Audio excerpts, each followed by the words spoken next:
नमस्कार, मैं रचना शर्मा चढ़ती कला टाइम टीवी देख रहे सभी दर्शकों का स्वागत करती हूं। आप देख रहे हैं हिंदी टॉप न्यूज। केरल के कोझिकोड में एक बड़ा विमान हादसा हुआ है। इसमें पायलट और को पायलट समेत 19 लोगों की जान चली गई है। दुबई से आया एयर इंडिया एक्सप्रेस का विमान लैंडिंग के वक्त फिसल गया और 35 फीट गहरी खाई में जा गिरा। इस हादसे में विमान के 2 टुकड़े हो गए। हादसे में पायलट और को पायलट की मौत हो गई। राहत एवं बचाव कार्य जारी है। मौके से मलबे को हटाया जा रहा है। स्थिति का जायजा लेने के लिए विदेश राज्य मंत्री कोझिकोड पहुंच चुके हैं।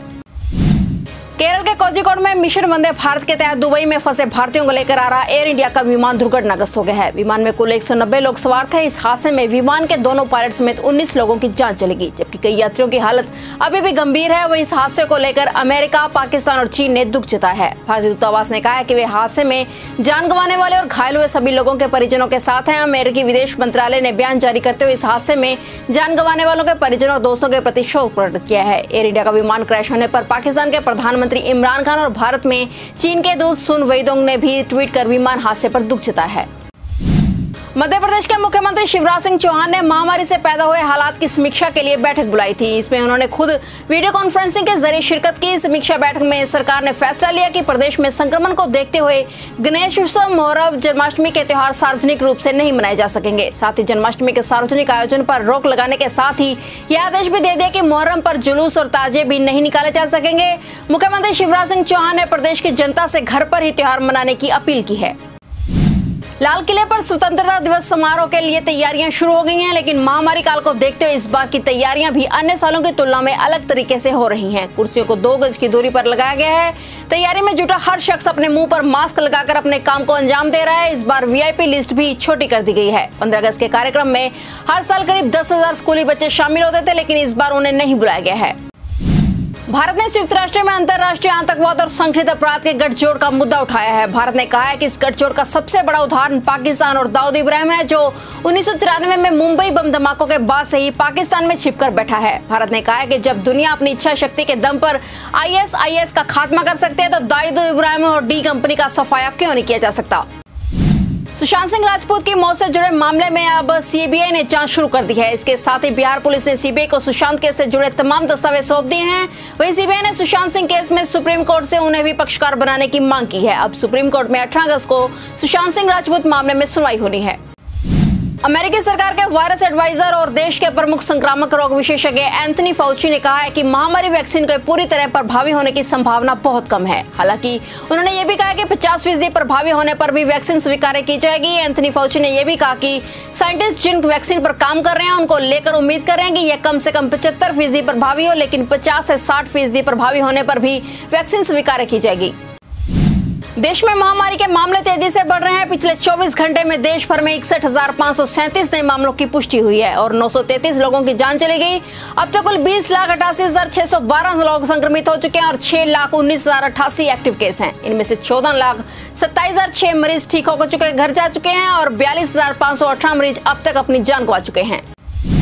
महाराष्ट्र में भी 24 घंटे में 10,483 लोगों के संक्रमित होने की पुष्टि हुई और 300 मरीजों ने दम तोड़ दिया है। इसके बाद महाराष्ट्र में कुल मामले 4,90,262 यानी 5 लाख के करीब पहुंच गए हैं। वहीं महामारी के कारण राज्य में जान गंवाने वाले लोगों की संख्या 17,092 हो गई है। राज्य में अब तक 3,27,281 मरीज ठीक होकर घर लौट चुके हैं।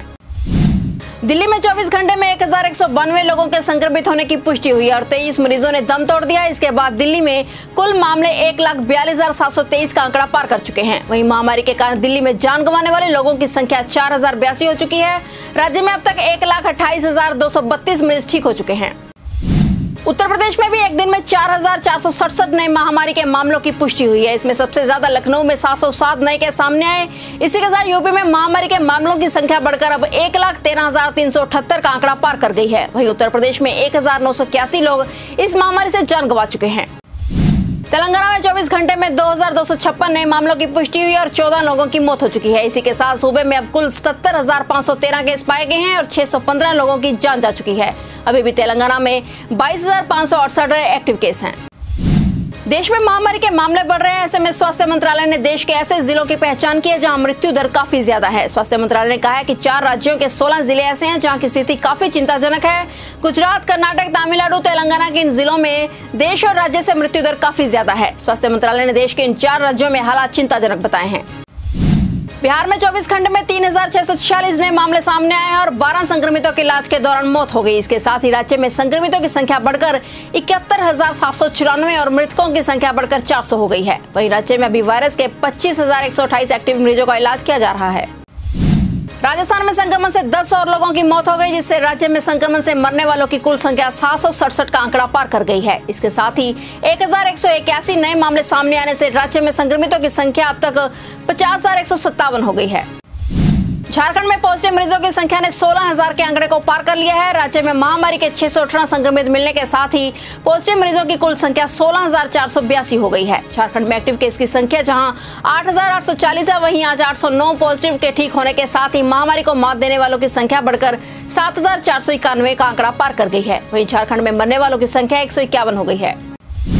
लेबनान की राजधानी बेरूत में 5 अगस्त को हुए जोरदार धमाके के बाद देर शाम तक मलबों के बीच खोजबीन जारी रही। इस घटना में अब तक 154 लोगों के मारे जाने की पुष्टि हुई है, जबकि 5,000 से ज्यादा लोग जख्मी हो गए हैं। इस बीच लेबनान के राष्ट्रपति माइकल आउन ने कहा है कि विस्फोट की वजह का अब तक पता नहीं चल पाया है। संभावना है कि इसके पीछे रॉकेट बम या अन्य भारी ताकत का हाथ हो। संयुक्त राष्ट्र ने इस मामले की स्वतंत्र जांच कराने की अपील की है।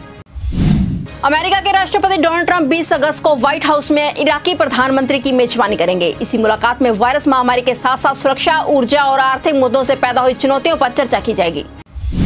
राम मंदिर शिलान्यास के बाद बिहार में विधानसभा का चुनाव है, जिसके लिए बीजेपी जी तोड़ मेहनत कर रही है। ऐसे में बिहार बीजेपी एक खास प्लान पर काम कर रही है।